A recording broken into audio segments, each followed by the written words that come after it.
when I was there in February, the dissatisfaction with the established opposition parties was total. No one had any regard for them.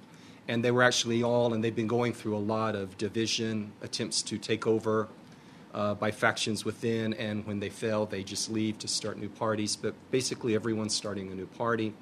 And I think we'll see, unfortunately, in September elections, a reform movement that's divided among 50 political entities. They'll splinter the vote, leaving it to Muslim Brotherhood and to the former governing party in many ways. But it almost has to be done this way. You can't tell people, I have just found in situation after situation, you can't tell people they can't express themselves and run. And they believe the only reason they have failed to date is because of a repressive government. They don't understand that coalition building is there for a reason.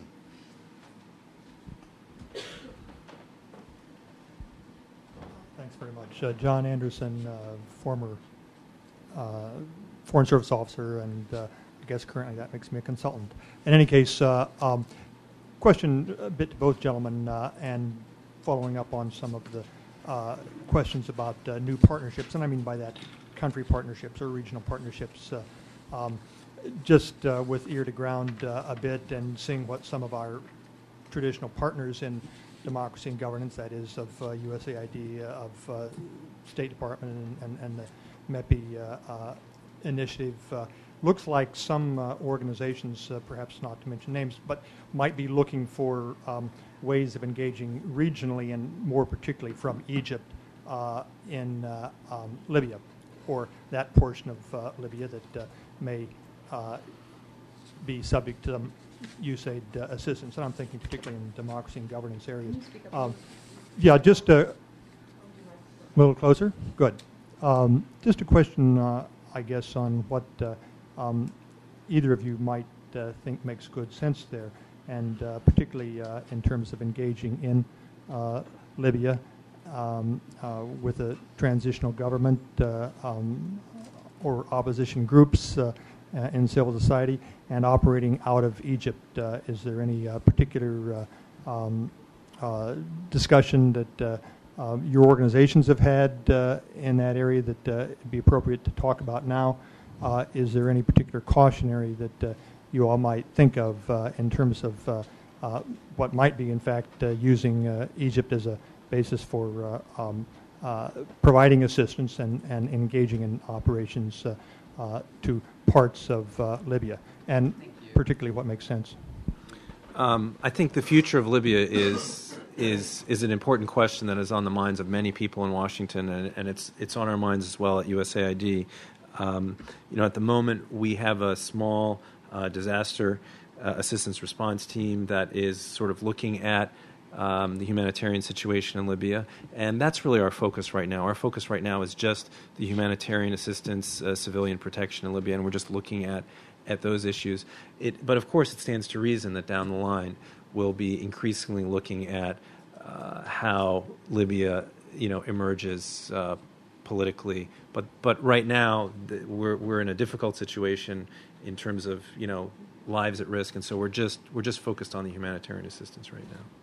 I think seeing a success in Tunisia and in Egypt is what will make the impact throughout the region and make this wave keep going. So right now focusing upon those two countries and also helping people understand, what does success mean?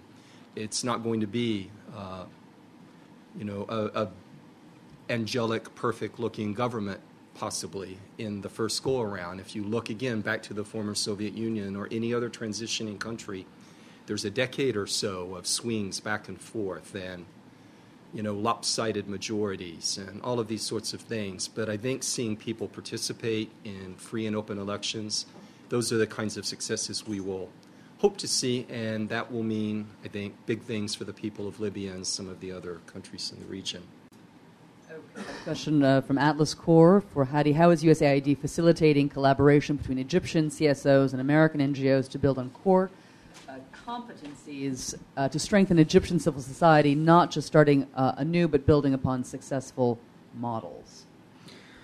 I think that's a good question. And, again, I mean, one thing that we're doing. Look, I mean, the annual program. Again, I want to keep going back to the annual program statement that I made, because it's such a visionary thing that we've done in sort of creating the open space for proposals to come in, and those proposals can come in the form of partnerships between Egyptian NGOs and international NGOs. So that's one way that we're doing this. But we also, I also want to go back to something I said earlier. We really are inspired by the change that has been indigenously led in Egypt, in Tunisia, and we also know that a lot of the answers actually sit out there in Egyptian society, and we don't presuppose that it's sort of the answers are outside. I mean, we think a lot of the answers are within Egypt, and we want to empower those. But the door is fully open through our program for proposals to come in that have that sort of joint partnership. Sorry. Well, gentlemen in the back. We'll take the two gentlemen in the back. Let's package two questions together. Scott Wayne, SW Associates. We're a USAID subcontractor that specializes in tourism development. And Hady, just wondering if you could comment on the role of U.S. businesses and investors in participating in the program, especially economic support. Thanks. We'll take a second question. Hi, George Gavrilis, Holling Center for International Dialogue.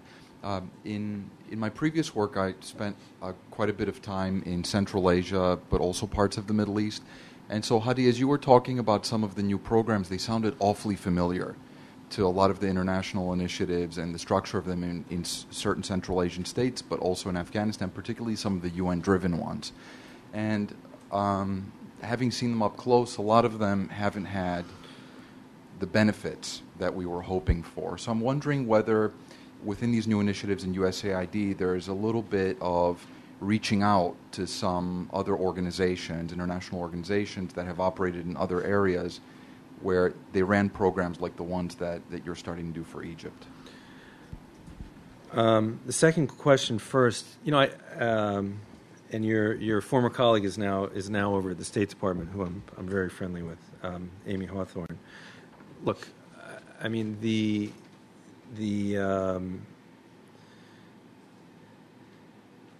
difference. It's a big difference. Instead of having narrowly defined requests for proposal that detail out what the program will look like, we're opening it up to the creativity of civil society to propose new ideas. So, I mean the categories may sound the same, but the thinking is very different, and I can't stress how fundamentally different that is in a program like the one in Egypt than what we had before. That opening it up to civil society to define what they think are the solutions for their own lives, to propose them to us for partnership and to work with them, I think is a big difference. So, not to say that there isn't experience and there isn't insight from other regions that we can benefit from, and at USAID we have the benefit of having people rotate through different regions. So many of our colleagues that are working on the Middle East previously worked on Central Asia, previously worked on Latin America. So I just can't. I can't stress how important that new change is.